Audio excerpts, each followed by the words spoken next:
Well, I got to tell you, it is an absolute honor to be here. This is the seventh group I've spoken to, and before your Senate President leaves, I want to just say that I've been asked as an admiral many times, what's the single most important weapon I could have?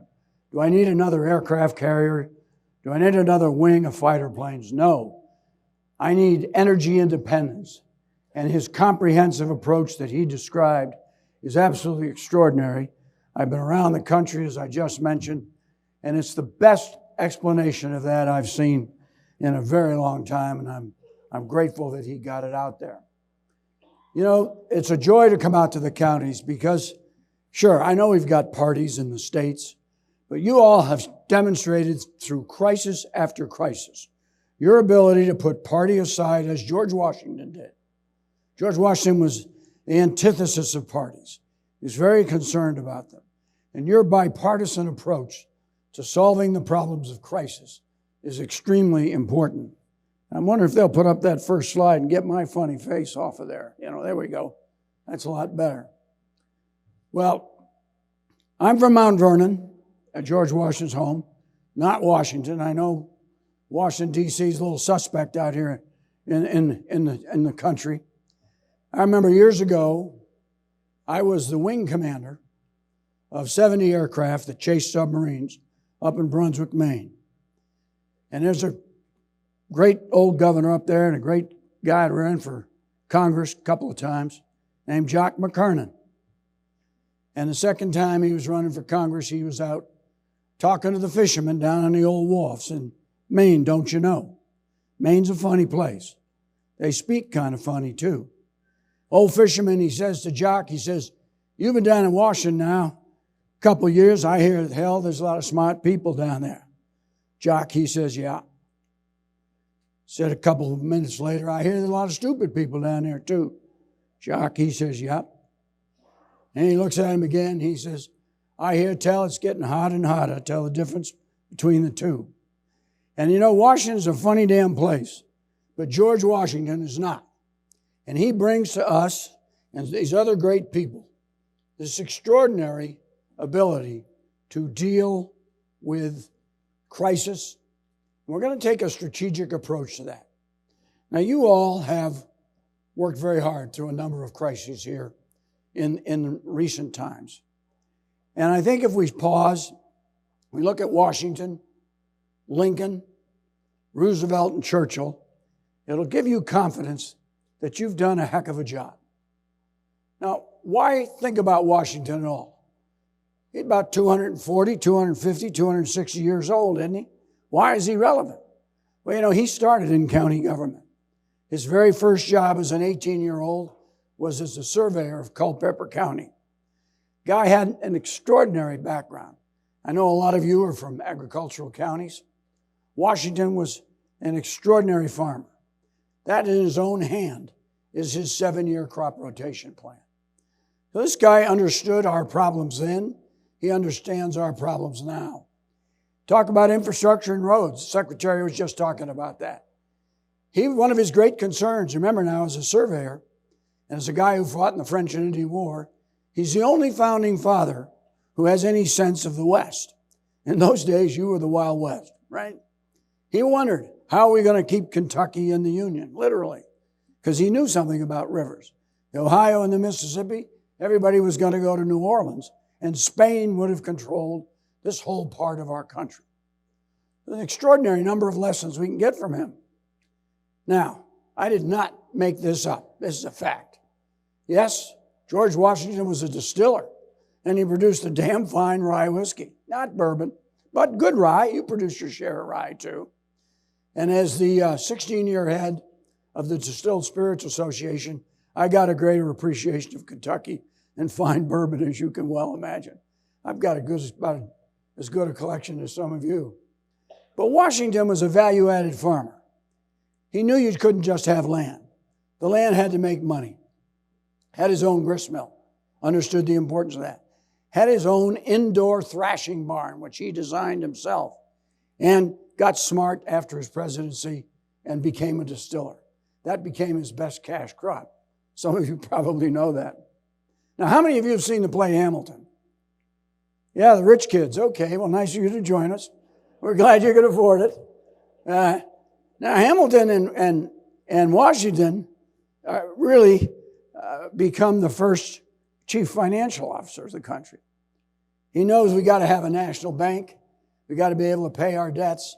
And this is a famous letter from Washington. You didn't know they had typewriters in those days, did you? Well, no, actually they did. But this thing is actually asking Hamilton, is the national bank constitutional? Now, I know those of you in public office have never faced bad press, right? You're in good company. Washington, by the end of his first term, he didn't even want to be president. He was being accused of wanting to be king, right? And no matter what he did, he got bad press. Now, if Washington get bad press, we're all going to get it, and we got to get used to it, I guess. The other way in which he's relevant is America has been built on associations. And your county association is critically important. And your county is also part of the national county of associations. And together, you can have impact, as you've just seen, on your state legislators, and indeed, back in the Capitol in Washington, and getting your fair share of that bipartisan infrastructure bill. And it's amazing. Even Washington refers to associations way back in 1785. Well, I hope establishing Washington is relevant. Let's move into this fundamental notion of how we're going to handle crisis. Now, a lot of times crisis comes from failure. And frankly, Washington going out to fight the French and Indians as a 21-year-old young officer who didn't know what he was doing turned into a debacle more than once. But he learns a lot from his failures, as we all do. And one of his great successes, however, was learning to retreat at the right time, astonishingly enough. And remember, our own Revolutionary War did not start very well. You know, July 4th, 1776, remember, we're closing in on the 250th anniversary of the United States, right? July 4th, 1776, huzzah, Declaration of Independence. By September of that same year, he's being chased out of New York.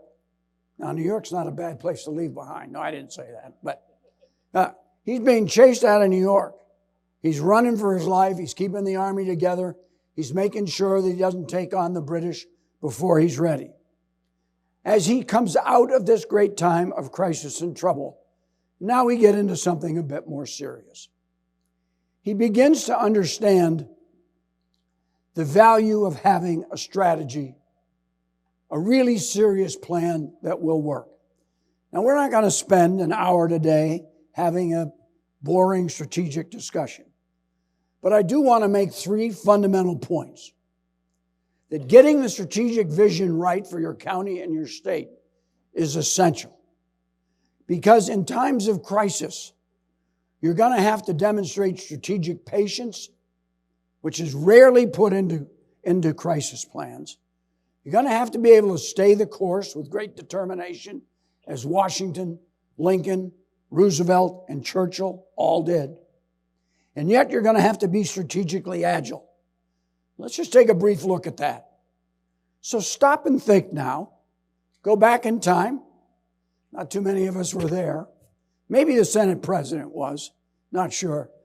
But when Washington takes over the troops in 1775, what do you suppose his strategic vision was? Well, why would I ask that stupid question? Win the war. A lot more than to win the war, right? It was to win the war and have a united country. Without a united country, we couldn't stand. Now, I know sometimes we're all ready to let California go out into the Pacific Ocean or to let Washington go into the Atlantic Ocean. But the truth of the matter is we do need each other. You were just talking a little bit about the fact that each county, Eastern Kentucky, Western Kentucky, very different. But we have to stand together. And he knew even then that if we didn't, Spain would pick us off to the south and to the west, and Great Britain would pick us off to the north. But more than that, Washington understands that to establish a democracy, he must establish the rule of civilian law. And why is this important? Because he fights the war that way. He never rapes the countryside. He always defers to the Continental Congress. He even gives up his commission in that favorite portrait at the end of the war. Now, all you big history buffs, who's the last winner of a revolution that you can think of other than Washington that gave up power? Did Napoleon do it? No. Cromwell do it? No. Stalin do it? No. Castro do it? No. Only George Washington. And what happens when he gives up power? He instantly becomes the most powerful person in the country because he suddenly has credibility, extraordinary credibility. And credibility in leadership, credibility in crisis, people believing you as the leaders. Now, I realize it's a little confusing in this state because a judge isn't a judge, he's an executive. Now, who came up with that? I think that's the most important lesson I've learned on this trip. It's an extraordinary thing to have credibility, and it's absolutely important. And if you have credibility, if you have vision, then you can be strategically patient and stay the course. Go back in time. The winter of 1777, 1778, Valley Forge. Everybody could have left. People were dying. People were starving. Washington never left his troops. They believed in him. And he was able to stay the course, train his troops, and then get on with fighting the war in the spring. But he was also strategically agile. And all of you have had to be strategically agile. That little discussion of temporary housing is a good example of it, right? You've got crises, we've got to deal with that immediate crisis, which requires being strategically agile. Washington did that. Late December, 1776, the war's almost over. He sees an opportunity to capture the Hessians at Trenton, crosses the Delaware in the night, captures them and then wins again at Trenton too, circles back and wins at Princeton. In one 10-day period, he changed the course of the world and the war because he was strategically agile. So what are these common traits?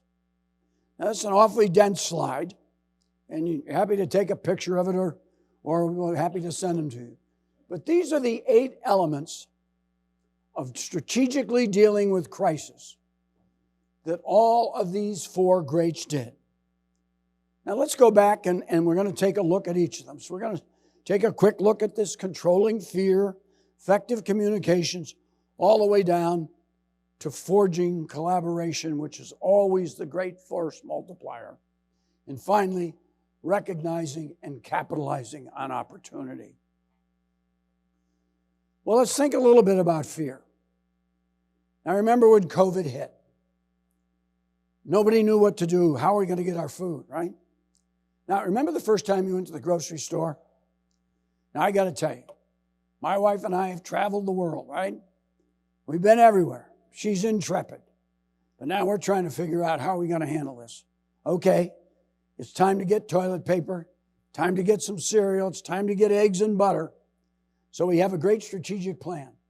Put on our gloves, put on 2 masks, get our handy wipes. She knows the grocery store, so she's going to be the brave one. I'm going to drive the car. I drive the car right up. We pick a rainy day when nobody else will be at the grocery store, early in the morning. She goes in, down each of the aisles, grabs everything she needs, comes out.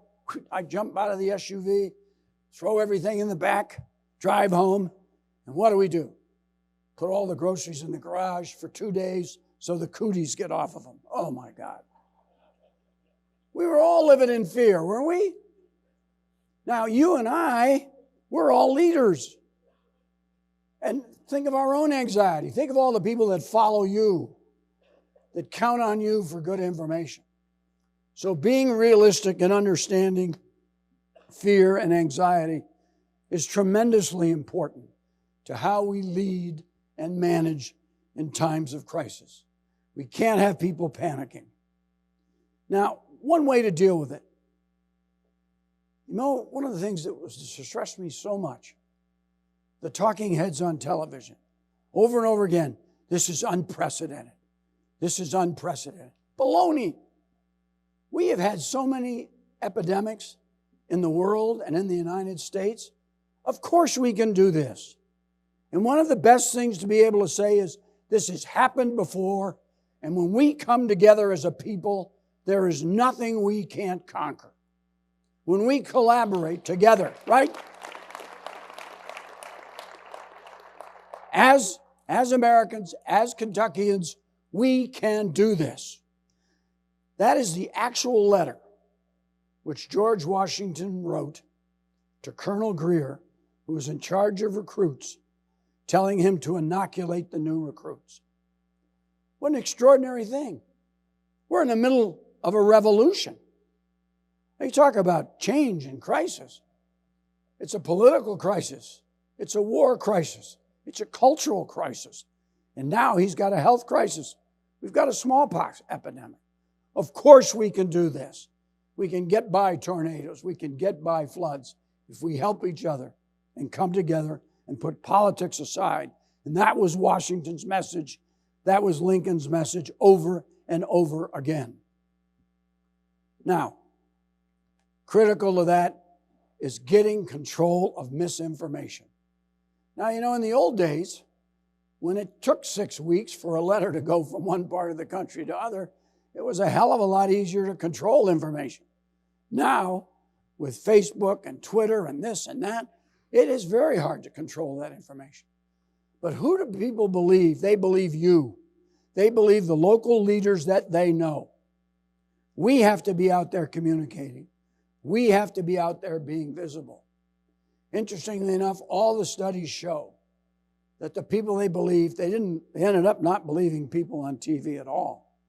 They believed local people, their local doctors, their local commissioners, their local judges, even their local CEOs. It's extraordinary. See that bottom one? Visible leadership is critically important. People have got to be able to see you and know that you're there. It's a part of courage. And sometimes it has to be virtual, but it has to be there. Now, all of these four great people demonstrated visibility in the most extraordinary ways. Now, let's just talk about it a little bit. Now, Washington was 6'2" at a time when us guys were about 5'7" and a half. Washington wore his uniform really well. And Washington looked really good on a horse. This is the home of all the great horses in America right now, right? Washington had some advantage. Jefferson said he was the best horseman of the age. Now, my wife, who's 5'10", and is a good equestrian, likes to remind me that even on a good day, if I stretch, I'm only 5'9" and 3/4. And she reminds me that when I get on a horse, I make the damn thing look like a mule. Right? So I can't lead like George Washington. I'm never going to be 6'2". I didn't have his courage anyway. None of us can lead like George Washington. We can't lead like Lincoln. But we can lead ourselves by being visible, by being earnest, by caring. Lincoln, 6'4", from your own state, wades right in to the Civil War. Now look at his height. He was a heck of a target. And sadly, as we know, he eventually was. Now, times change. Roosevelt, here's a guy had no use of his legs. He was always visible. The back of a train, in a car, on the radio. He was famous. Churchill, one of the great leaders of our time, when Hitler's Nazi of bombing London to bits, he was there. He's walking through the streets of London. It all comes down in many, many ways to communication. And it's a complicated thing, right? Listening is key to communication. You got to be visible, but what's the purpose of being visible? So you can listen. More than being heard, be able to listen. And all of you that have been judges and commissioners for some time, you know that importance. You know that's critical in all politics. It's absolutely, and it requires patience. I just heard that terrific exchange between a couple of you and the Senate president. Washington was deferential to the Continental Congress. The Continental Congress had no power. You really had to go to the governors. But he was continuing to establish that rule of civilian law. He was demonstrating civility. We'll talk more about that shortly. But it also requires resolve and determination. Now, all of us here in Kentucky would agree that one of his great mistakes was putting a whiskey tax on instead of a wine and beer tax. Come on, George. What were you thinking? So they put on a whiskey tax, and of course everybody out in western Pennsylvania and eastern Kentucky revolts, and he's actually got to call out the militia. So it's a humorous aside, but he showed a lot of determination. By God, if we're going to have a country, we're going to have to obey the laws. Now, all of these great leaders showed incredible determination, right? All of us in our school books remember the famous Roosevelt comment when he takes over in the Great Depression. We only have but fear, it's fear itself, right? And nobody was more eloquent than Churchill. Now, he may have been a Brit, but he sure needed us. That great speech, we'll fight on the streets, we'll fight in the fields, we'll fight in the beaches. But nothing has ever been more impressive than this. Success is not final. Failure is not fatal. It is the courage to continue that counts. Now, I don't care how much you've accomplished today in meeting the last crisis, you're going to have to accomplish more tomorrow.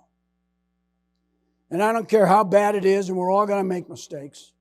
God knows Churchill made a lot of mistakes. Failure is not fatal. It is the courage to continue that counts.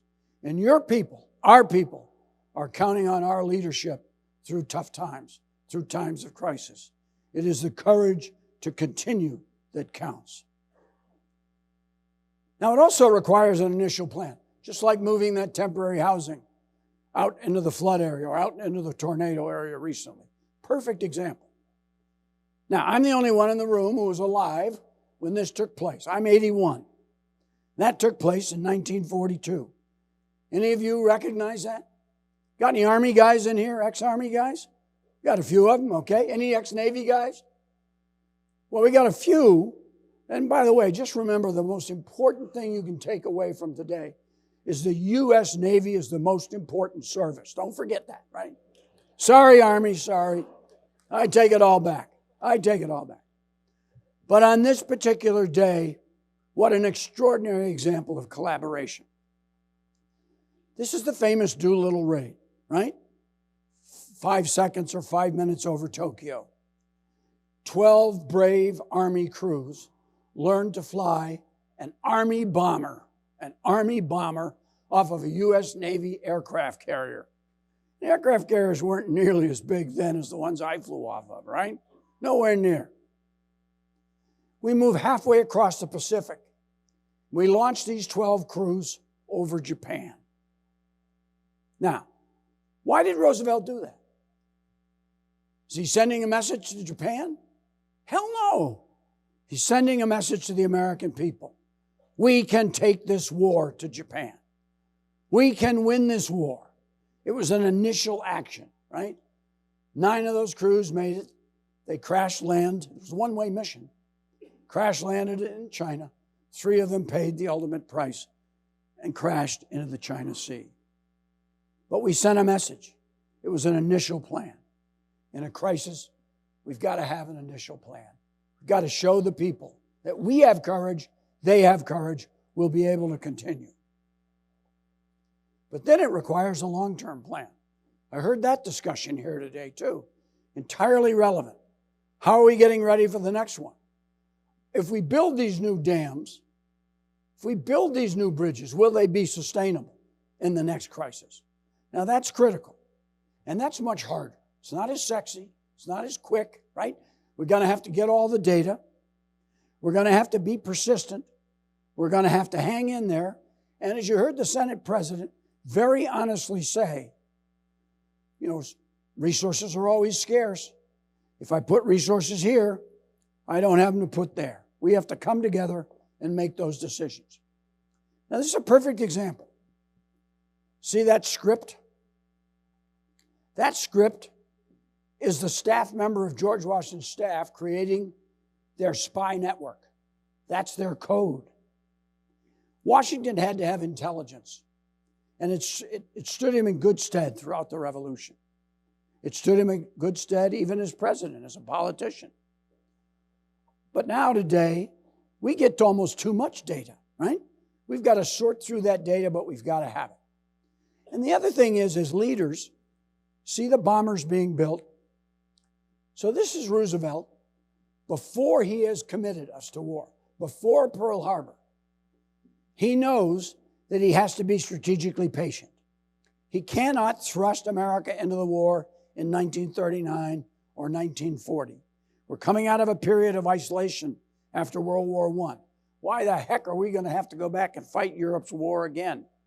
It's a war of freedom. Eventually they come after us if we don't stop. Roosevelt knows that. But he knows we, the people, are not ready to go. But he starts building. He's building that long-term plan.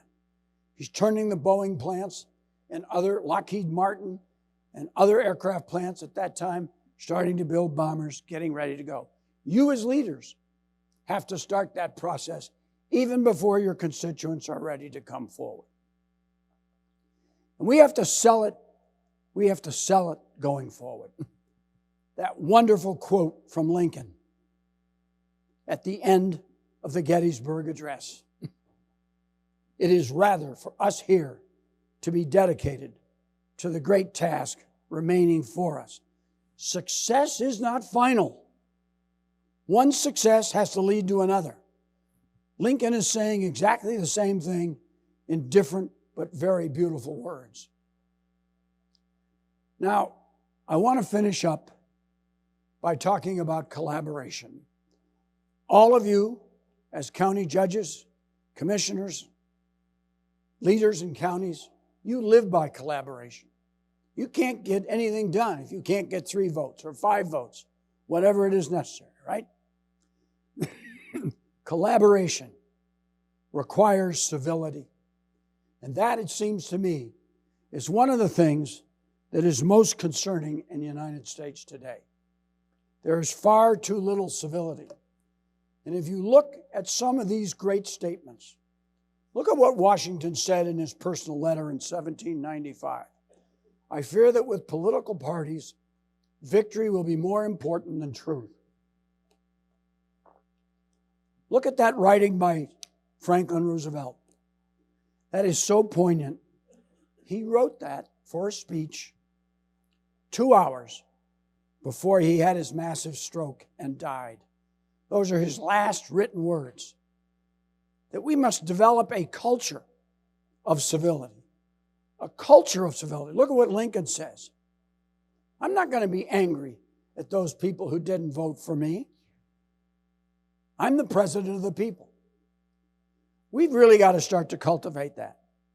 And you know what? It's going to have to start here in the states. It's going to have to start in the counties, because it isn't going to happen in Washington. We are so tied to the talking heads and 24/7 news. We need civility, and you're the people who can do it. Terribly important.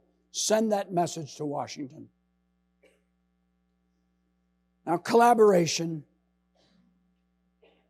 is the great force multiplier. Without collaboration, we can get nothing done. So I want to finish with 4 amazing examples from our own country's revolution, from the president's first term in office. The very first president. Extraordinary examples, military, legislative, political, and quiet. Now, this first one is really kind of interesting. That's Washington in a stylized portrait painting, talking with General Rochambeau. See, French general who's come over to help. You know, they sent us over about 10,000 troops, but they hadn't done anything because they weren't sure we were ready. They were demonstrating strategic patience.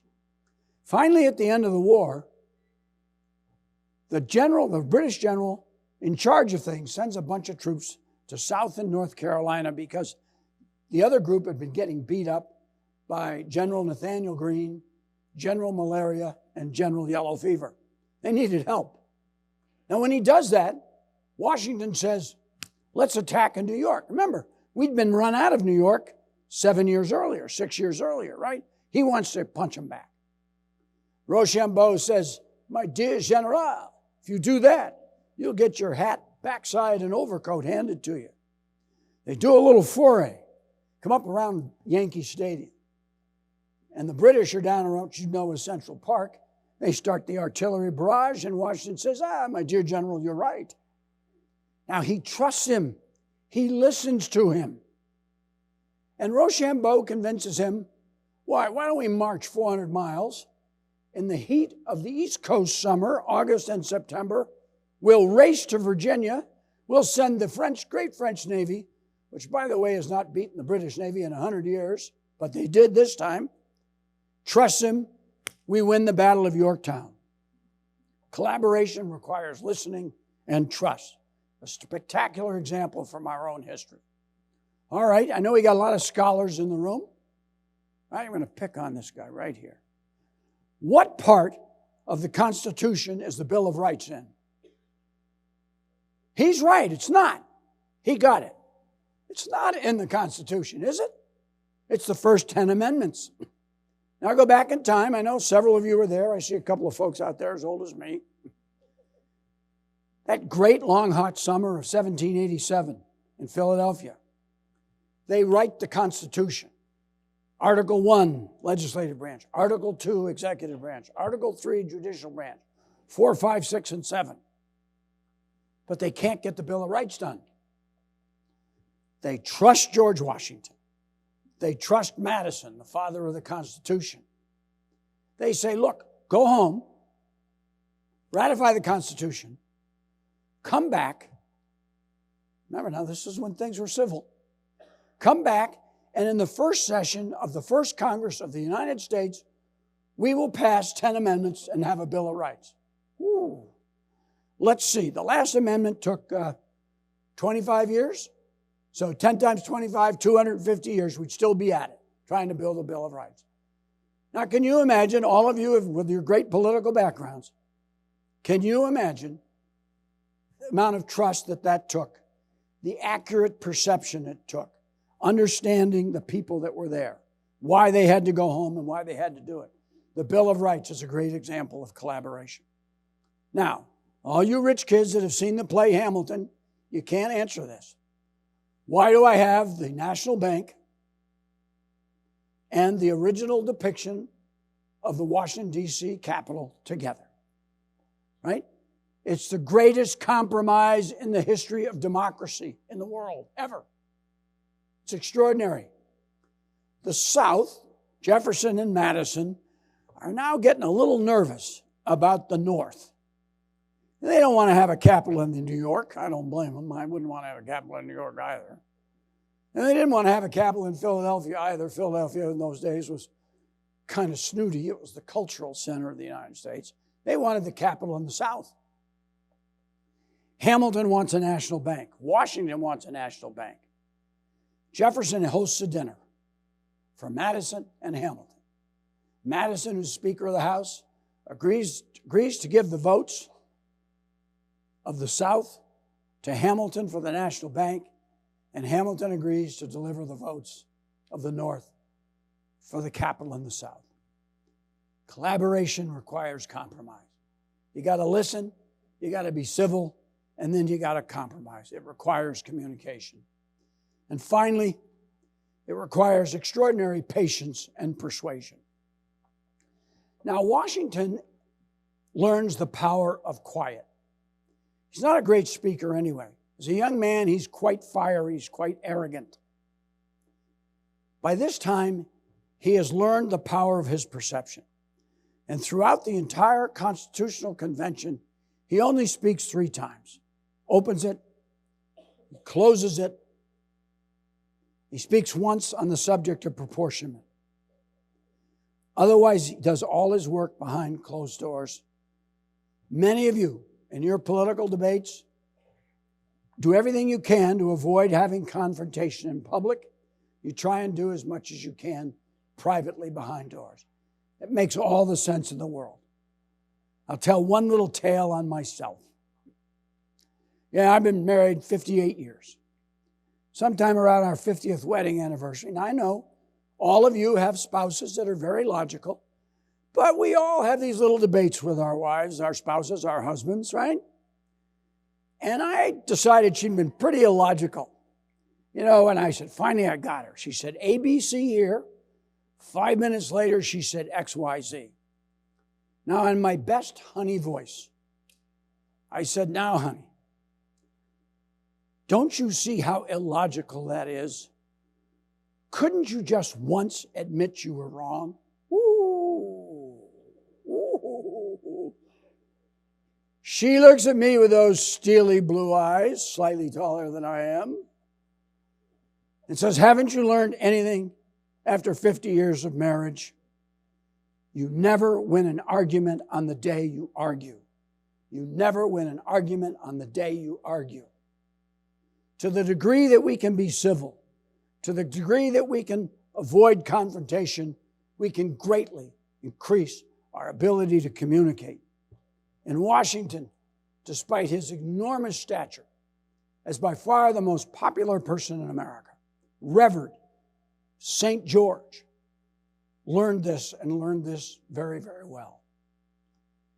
And one of the things you all know, and we all know, is that in leading and managing in collaboration, you sometimes have to lead and manage people who don't get together, who don't agree.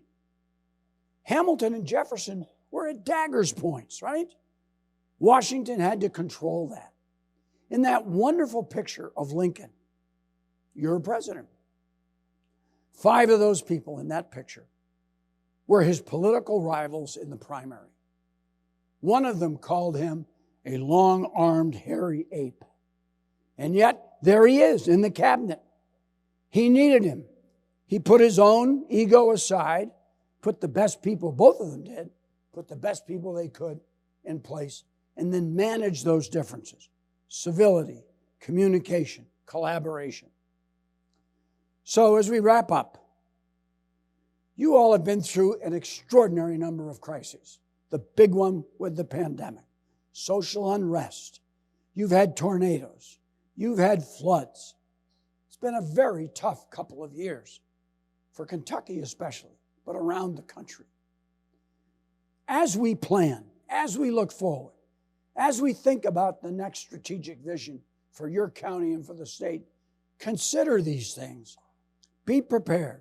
There will always be another crisis. Plan and drill your teams. Get ready for the next crisis. It will surely come. But if we know success is not final, failure is not fatal, it is the courage to continue that counts. We will be able to collaborate, communicate, and move forward in this great state and in this great country. Thank you very much for having me. It's been a joy to be with you.